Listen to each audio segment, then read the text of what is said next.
Hey guys, Matt here. Welcome to Learn to Discern. So, it may have been a little while since we've heard from Mike Bickle, but Rick Joyner recently spoke out and said that it's time for us to restore him to ministry. We're going to talk about why that's unbiblical and also the danger that presents to all believers everywhere. But before we get to that teaching, if you guys want to help promote Christian content here on YouTube, please go ahead and take a second now to subscribe to my channel, and thank you in advance. Okay guys, quickly before we take a look at our video, I do want to say thank you to the Roy's Report. They're the ones who first got this information out there about Rick Joyner's comments. You can see we're actually on the YouTube channel for Julie Roy, so thank you for all of your hard work. And now let's take a listen to what Rick Joyner has to say about Mike Bickle and his whole situation. Here we go. Mike Bickle, Mike, in my opinion, he has been one of the great leaders in the body of Christ in our time, and his time's not up. He may just be coming to what he's ultimately supposed to do. I so appreciate IHOP, and I think Mike helped to raise up one of the greatest prayer movements in church history. It may be the greatest. I've done a lot of studying of church history, and I've never seen anything like what Mike moved up and what he inspired. He didn't have a network of IHOPs, but many people use that name, International House of Prayer, which Mike said freely, go do it. Use the name, whatever you can use, but we're not going to oversee you. We can barely oversee what's going on in Kansas City. That's the way I heard him present it one time. But what a remarkable work. And I don't think that work is dead. I think, and neither have we heard the end of Mike Bickle's ministry. He messed up and he's paying the price. It's going to take a while for the body of Christ to fully trust him again, but I believe they will. I believe there's going to be a change in that, but we can't just throw away great people like that. And we're told in Galatians 6:1, if a man is caught in any trespass, anything, you who are spiritual, restore them. And restoring is a lot more than just forgiving. It's getting them back to where they were. All right. So there's a lot that I could say about his comments, him talking about Mike Bickle being this great man of God and IHOP and its influence. And I don't really want to touch on all of those things right now. That's for another video. Rather, I want to laser in on his comments about Mike Bickle being restored fully to ministry. So presumably that would mean that he would be back to his leadership position within IHOP, but also IHOP had a church there in Kansas City, and so presumably he would be the lead pastor over the church again. And Rick is basing all of this off of Galatians 6. Now, I want to show you why Rick is being completely unbiblical with what he is saying, and I want to talk about the practical implications, the things that come about because of this bad teaching. And we're actually going to talk about Rick Joyner specifically and how his endorsements and his teaching, just like this, has already had widespread effect on many people in a very negative way. So here is Galatians 6 in verse 1, okay? Brothers, if anyone is caught in any transgression, you who are spiritual should restore him in a spirit of gentleness. Keep watch on yourself, lest you too be tempted. Okay, so this is very true. If you see somebody who's a professing believer and they are sinning, you are to restore that person in a spirit of gentleness. Well, what does that mean? Well, we can look to the remainder of Scripture, and it tells us how we are to handle a brother or a sister, a professing brother or sister who is caught in sin. You are to approach that person one-on-one, confront them in their sin, and call them to repent. You do it gently, and your hope is that they will repent. Say, yes, I confess my sin. I want to forsake my sin. And great, you have won your brother. It's all over. That's really what's being talked about here. Is this saying that we should restore a person, let's say someone like Mike Bickle, who was pastor and head of an organization, he falls into gross sin. And by the way, not just one time. I'm assuming you know the situation there. I mean, a consistent pattern over decades of abusing women.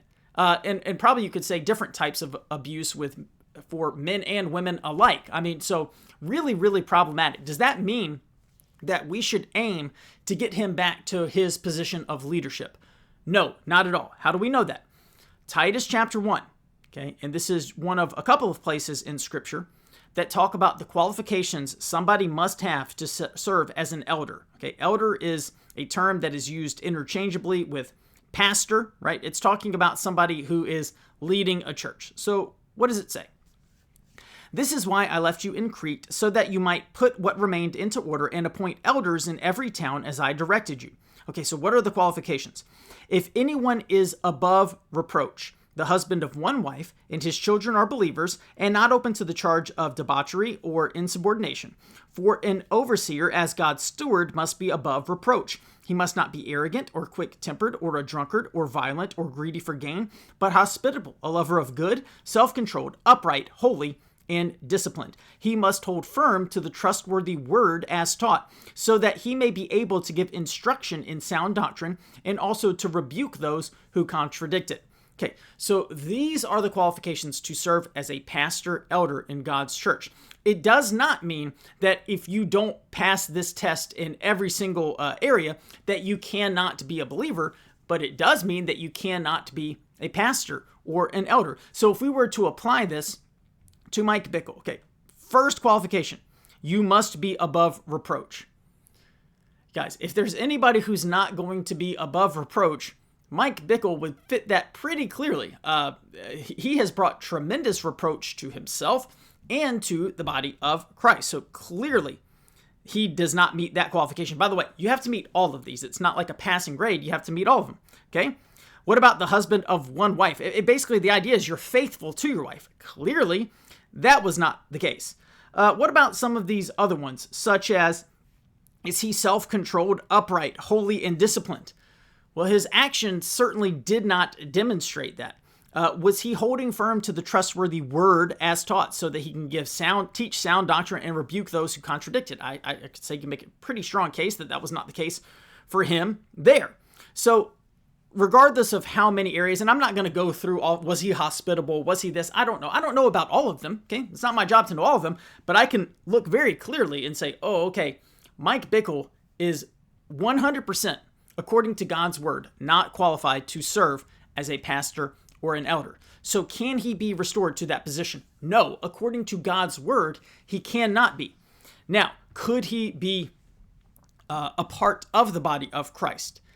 Yes, anybody who has fallen into sin can be a part of the body of Christ. If you repent and trust in Christ alone for salvation, yeah, you can be a part of the body of Christ and you can serve. You can do many different things. It's not that you're completely useless and you can't serve in any way, but you still might potentially be disqualified from being an elder.